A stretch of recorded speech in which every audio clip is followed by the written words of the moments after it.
Today is day 3 of the Movement Control Order MCO in Malaysia. I'm staying in Petaling Jaya.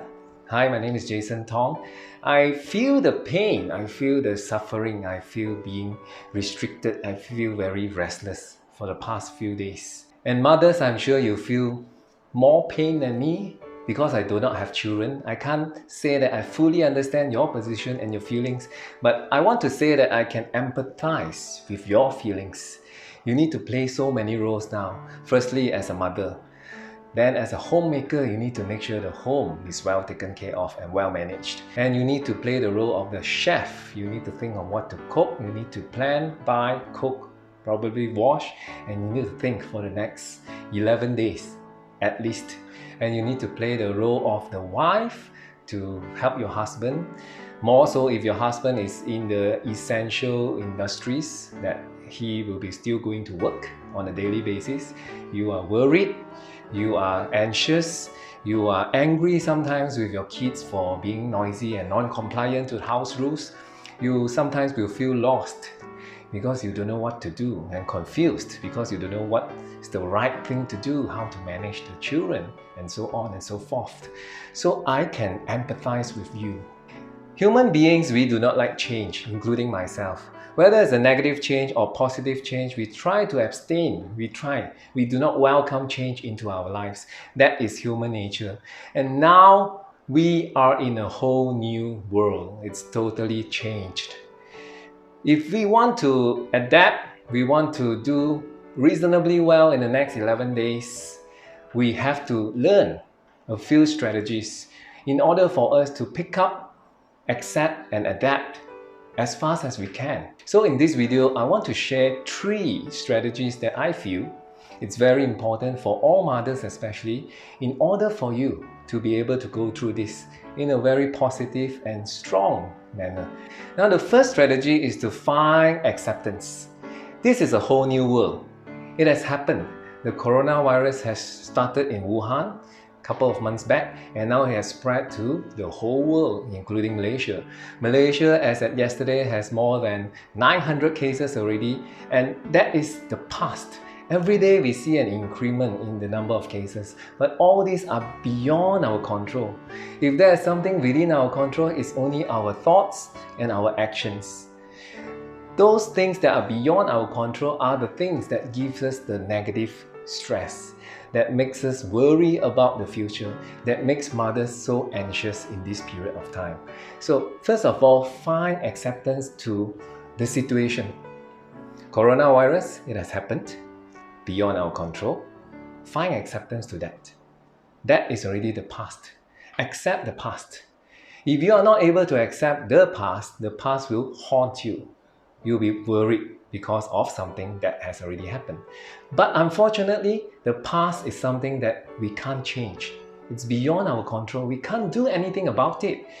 Even if you are angry with the government, we can't do anything about it. The past is already over. It's history.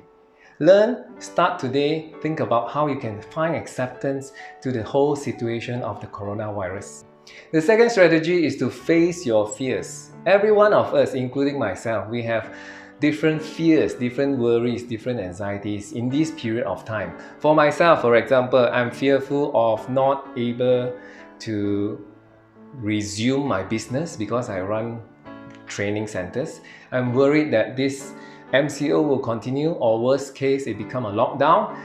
I won't be able to resume my business, so I don't have any revenue, but I still need to pay the rental, the utilities and the salaries. This is my biggest fear.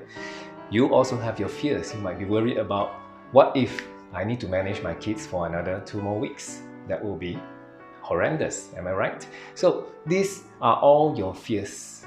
Now you can actually express your fears or your feelings on social media like Instagram or Facebook, which some of you have already done. But just be mindful of this. It's a social media platform, although most of them are people that you know and they are your friends and relatives. But not everybody are trained to be empathetic. Not everybody are trained to be compassionate. Not everybody are trained and skilled to reply in a way that make you feel supported.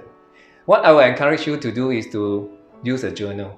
You can start with a piece of paper because there's no time for you to buy a nice notebook or journal. Every night before you go to sleep, when the children have slept, you probably have about half an hour for yourself. Ask your husband not to disturb you. Sit down quietly in your room, just with a piece of paper. Put a line in the middle of the page, first column on the left.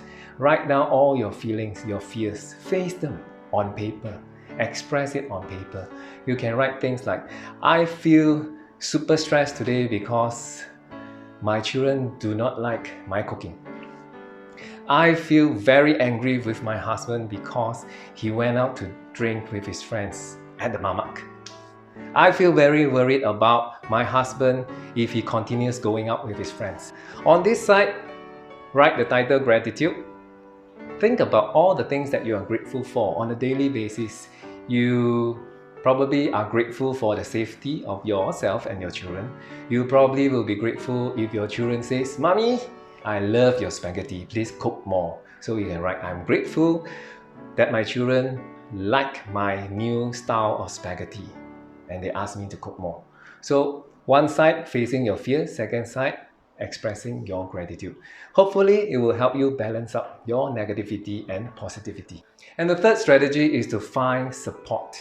Every one of us, when we are down, when we are depressed, when we are very sad and disappointed, it's best to have one person, just need one person to support you, to empathize with your feelings, to really show concern and care for you. Just to share my point of view about the right people that can be playing a supporting role in this period of time, they would have certain characteristics. For example, they are empathetic. They can understand what you are feeling. They can understand what you are going through in your perspective, empathy. Second characteristics is that they are good listeners. They listen more than they talk. Because when you are frustrated, you want to talk, you want to release your emotions, your negative emotions. So the person has to be a good listener. And third, the person should be someone who believes in you. Need not be your spouse, need not be your best friend, need not be your boss. Probably somebody outside of the circle, somebody who believes in you unconditionally, who believes in you no matter how educated you are or how low educated are you or how rich and how not rich are you. It's not about that. It's about believing in you as a person. If you can't find that person, I could offer my time and my 2 years and my attention to you.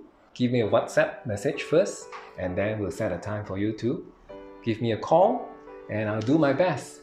I will listen to you attentively without any judgment on you, with empathy and with unconditional positive regard for you. I'd like to end this video by not saying that everything will be okay, because I'm also not sure when everything will become okay. I will end this video by saying that you can overcome this situation. You can beat the COVID-19 virus, and you can make a good deal in this whole new world.